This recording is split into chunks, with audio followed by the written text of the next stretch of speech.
Welcome! Connect Family is a great resource for families during Springboard programming.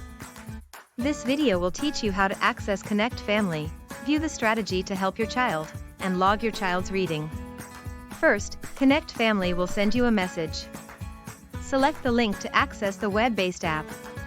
Now, you can see the specific strategy that's been selected for your child. Notice, the practice button is selected at the bottom of the screen. The arrow on the right guides you through using the strategy. Click through each screen as you read with your child and practice the strategy. Connect can also help you track your at-home reading. Go to the Reading Log tab. First, choose the day at the top. Then, enter the number of minutes or books that your child read. This could be on their own or with you or both.